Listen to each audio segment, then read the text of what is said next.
Hello everyone, Joe here from Draft FPL and welcome to a weekly series helping you find some good value free agents and waiver pickups in Draft FPL. Quick announcement before we get stuck into the picks.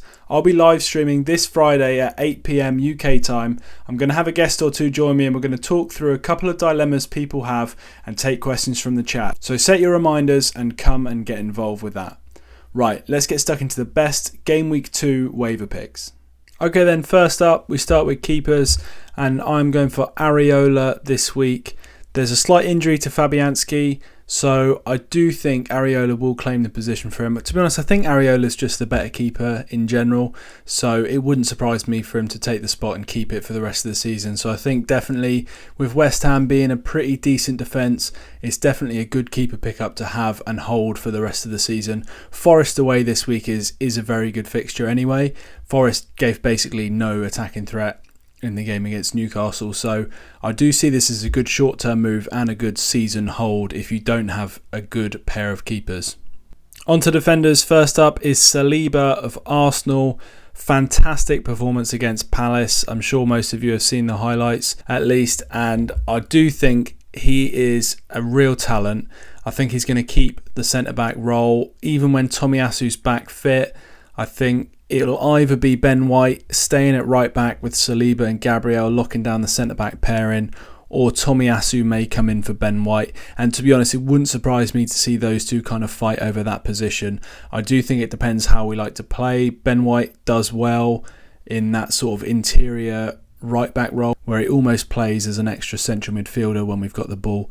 I think he did a pretty good job against Zaha, to be honest. I saw some people saying he didn't have a good game, but Zaha's probably one of the most dangerous players 1v1 in the league, and Ben White kept him at arm's length for pretty much the whole game. So yeah, I definitely think Saliba's going to keep his place. He looks unbelievable on the ball. He's so strong, powerful, got everything you'd want in a modern centre-back, and he is quite lowly owned in FPL draft. I think a lot of people weren't really sure how we were going to line up, but I think after that performance he'll definitely keep his place. Next up we have Webster.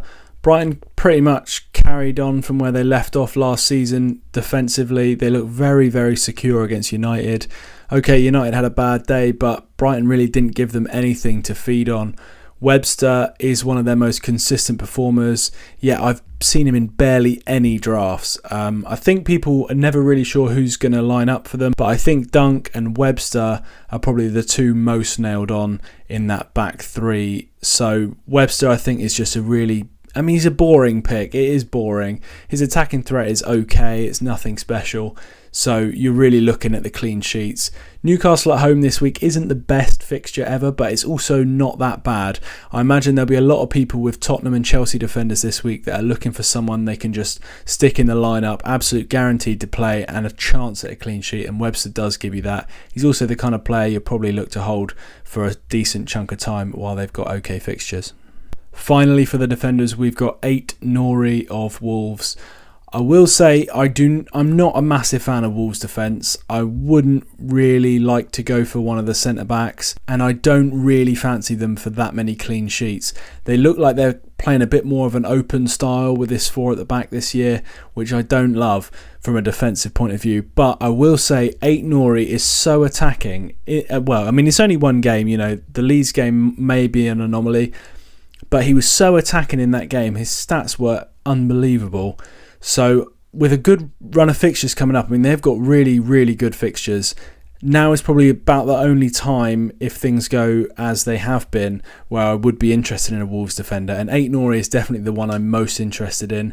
It's Fulham at home this week. You don't get too many better fixtures than that. So I think if you've got any week you want to punt on a Wolves defender, if you're looking a bit thin at the back, I think this is a good week to try it. On to midfielders, and the first one I've picked, as I just said, I'm not too keen on Wolves' defence, and I'm going to attack that straight away with Andreas Pereira.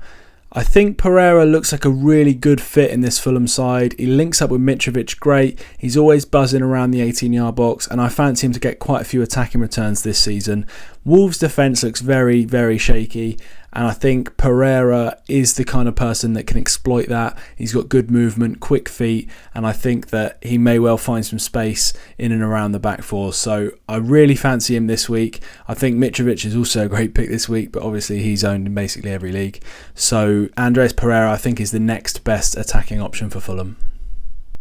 Next midfielder is someone I've talked up quite a lot lately and someone I own in a couple of leagues, and that is Almiron. Almiron looked really threatening in game week 1. He could have easily had a few returns alongside St Max on the other side. He kept on making this run from out to in behind the fullback. Bruno G kept slipping him in over and over again. He could have had assists and goals. It just didn't quite fall for him on that day, but I really think he's going to be, as long as he can keep his spot on the right wing, I really think he's going to do well this season. And yes, I know his attacking potency in the last few years has been kind of shocking, but I do think he's looking so much better this season. I do think he is actually going to be a good pick.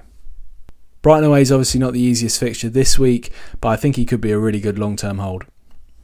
Final midfield pick is Aribo. Saints obviously did not impress in game week 1. They really didn't create much at all against Spurs. But I will say Aribo does have that bit of flair that I quite like. And to be honest, Saints away at Spurs is a vastly different proposition to Saints at home to Leeds. I think Saints are going to be far more attacking this week. They're going to play a side that are quite open. They're going to have space to run in behind. And I think from an attacking perspective, this is a good fixture for Saints. No matter how kind of drab they looked in game week 1. Sometimes you've got to think it's just 1 week. Let's take a punt on them next week. If they look shocking again against Leeds, then we know it's time to pull off. But I think for the time being, it's worth a punt this week. Final pick from me this week is someone I featured in my Under the Radar video after game week 1. It's Danny Welbeck. As I said in that video, unbelievable performance. His stats were off the charts. He looked like he could have got goals and assists. He was linking the play. He was holding it up. He was getting in behind. He was doing everything you could hope for a modern centre forward. They've got, on paper, an easier fixture this week. It's Newcastle at home as opposed to United away. But in reality, it might be a bit of a sterner test, to be honest.